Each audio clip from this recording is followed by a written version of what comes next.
What's up guys, welcome back to my channel, and for today's video I'm going to be doing my second trimester recap, which I'm super excited about. I'm going to say ignore my half decorated Christmas tree.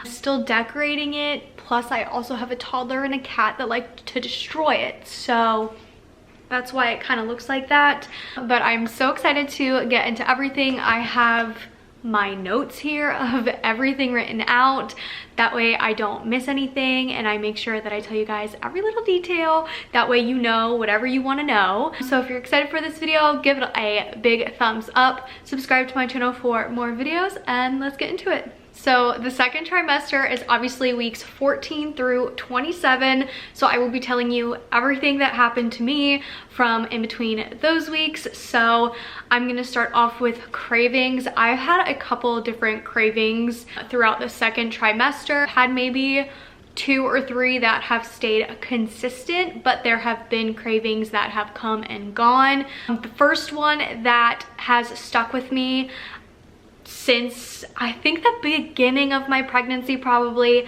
is the enchiladas that I get at this restaurant that we go to, Papa's and Beer.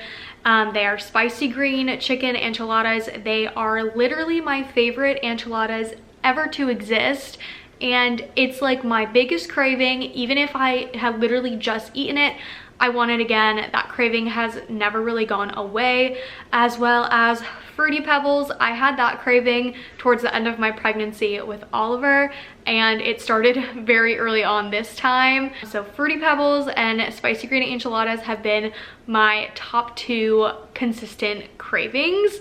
And then I've also had random ones like hummus, roasted red pepper hummus, onion rings. Chipotle was a phase for a second. It was like 3 or 4 days of needing Chipotle every single day. And let me see, I have my notebook here. I also wrote down chocolate, anything chocolate towards the first half of my second trimester I really wanted. I'm not as much into chocolate now. I still want it, but it's not as like crazy. As well as the Starbucks strawberry refresher. I literally get one of those almost every single day if I can, and if I can't, I'm constantly craving it throughout the entire day that I did not get it. So those are my big cravings for the second trimester. Now for symptoms throughout the second trimester have been on and off. Most of them have been the same. So nausea was still here in the beginning of the second trimester for me. I don't think it really went fully away ever. I still deal with some nights, and some nights recently, of just nausea coming on. I don't know why. I just randomly will feel somewhat nauseous, and I'll have to take a Zofran just so I'm like okay, because the feeling of nausea is not fun. So that's one that's never really gone away. Heartburn started very, very early this pregnancy. Heartburn has started, and it came with a full force. So I talked to my doctor and she prescribed me, I think it's called Pepcid, I think it's Pepcid. So I have that for heartburn, because sometimes I have really terrible episodes of heartburn if I eat like meat, red sauce, stuff like that, but I don't want to give that stuff up because it's delicious. So I take my Pepcid or Pepcid, whatever you want to call it, to make sure my nausea is subsided or controlled, if you will. Another one has been my sciatic pain. That is something I never dealt with Oliver, and it is excruciating, especially in my buttocks area. It is absolutely terrible. Sometimes I cannot even walk on a particular side of my body, especially lately. It's been this side of my body, my right side, or my left side, I don't know, whatever. This side of my body has been in excruciating pain to where I cannot step foot on it. Last night I struggled all day, so I use a heating pad on it, and that helps. My doctor recommended a belly band. I still have to buy one of those, but that has not been fun, and I wish I didn't have that one. I've also been super tired, but that's kind of normal when you're pregnant and chasing after a toddler. I've been extremely tired. I haven't slept the best in the second trimester. That's when it started to, like, the end of the second trimester, I started to just like not sleep good. I would toss and turn a lot. I've been sleeping with my pregnancy pillow, and even that sometimes doesn't even help my sleep. So it's definitely been a struggle getting some good night sleep in because of this belly that is just constantly growing and him constantly moving all the time. He definitely is a kicker and a mover. Again, my placenta is different. I don't know if I mentioned this in the first trimester recap. I had an anterior placenta with Oliver, which is what covers your stomach, and I have a posterior this time, which is in my back. So I feel his movements a lot sooner, stronger, and they are a lot harder this time around. So that is definitely something to get used to, and it's kind of weird. Now let's talk about my doctor's appointments or appointments that I have made or stuff like that. So the first appointment of my second trimester was our early gender ultrasound. I had booked this outside of my doctor's appointment, so it was not at my doctor's. It was at a place that specializes in gender reveal ultrasounds and stuff like that.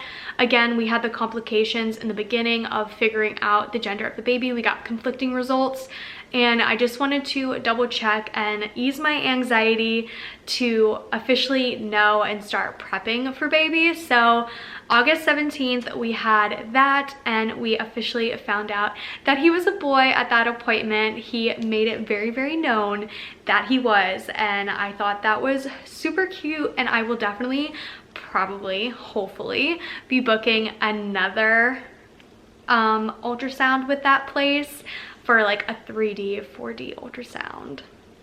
September 8th was our anatomy scan, and everything looked good except we couldn't see his heart chambers. I think he was facing my back or something like that. He was in a weird position to where we couldn't get a good look at all of his heart chambers. So we had to go back in 4 weeks after the anatomy scan to make sure that everything looked good. But from what they could see, everything was perfect. But I ended up having to reschedule the next appointment that was supposed to be in 4 weeks to 2 more weeks. So we actually waited 6 weeks till we can confirm that his heart chambers were okay. At that appointment, we confirmed that he is perfect. Everything looks awesome, and he has all 4 heart chambers, which was amazing to hear, and he is so healthy. September 8th is also when I posted the gender reveal on my social media accounts, because I had to finally tell social media, because it has been a roller coaster of emotions for myself and my followers, because they were getting very impatient, which is totally understandable, but I did not want to have to reveal twice, which I would have had to do if I didn't wait. So I did announce that he was a boy, and I think a lot of people were shocked. They really thought that he was a girl, and so did I, and it was shocking to everybody.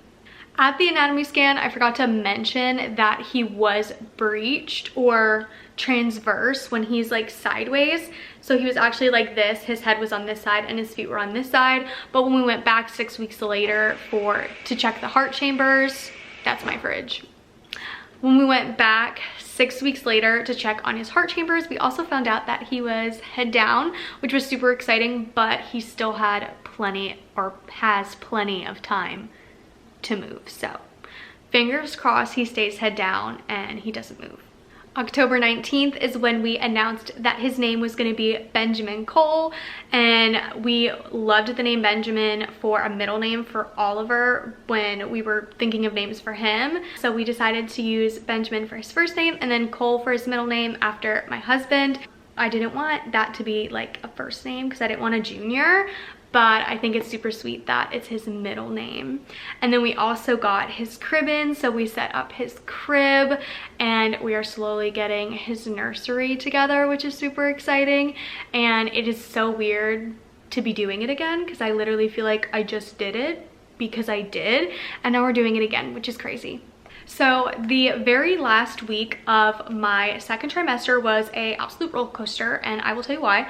So the first thing happened was I had like a throwing up episode. I threw up like 5 to 6 times in the middle of the night. Don't know why, don't know how, but I've thrown up so much this entire pregnancy, so throwing up is nothing new to me, but the pain that I felt when I threw up these times just felt so different. and it was excruciating pain in my lower belly. Like, it just didn't feel right. It was very, very weird. So I tried to take Zofran twice. I threw it back up. Nothing would stay down until I finally just like stopped randomly and I was able to fall asleep. But then 2 days later, I had this weird episode. After we had had dinner, I did not have anything greasy or anything that would trigger heartburn. So it was so bizarre. We were just sitting on the couch, and I like to explain it as heartburn, but it wasn't heartburn. I had a very, very tight, excruciating pain in my chest. I also had pain in my upper belly. It was very tight, almost like a Braxton Hicks, but it wasn't. And it was very, very painful, and also in my upper back. And it went on for almost an hour. So I called my mom and asked my mom, you know, like what to do. And she's like, call the on-call nurse. I called the on-call nurse. She told me to call 911. I called 911 and we went to the hospital. By that time that we got there, the pain had gone away. So they just wanted to make sure he was okay, hooked him up to all the monitors and everything, and he was a happy little fella in there. So they didn't run any other tests to see what it was. So that is still up in the air and weird. So I will be getting some blood work done and stuff like that just to check that out. So you'll get an update about that in the third trimester recap. But that was a crazy end to my second trimester. Thank you guys so much for watching this video. I hope you enjoyed it. Don't forget to follow my social media accounts if you don't already, to keep up with me everywhere, because I'm constantly posting on every platform. So don't forget to subscribe to my channel for more videos. I love you guys, and I'll see you in the next one. Bye.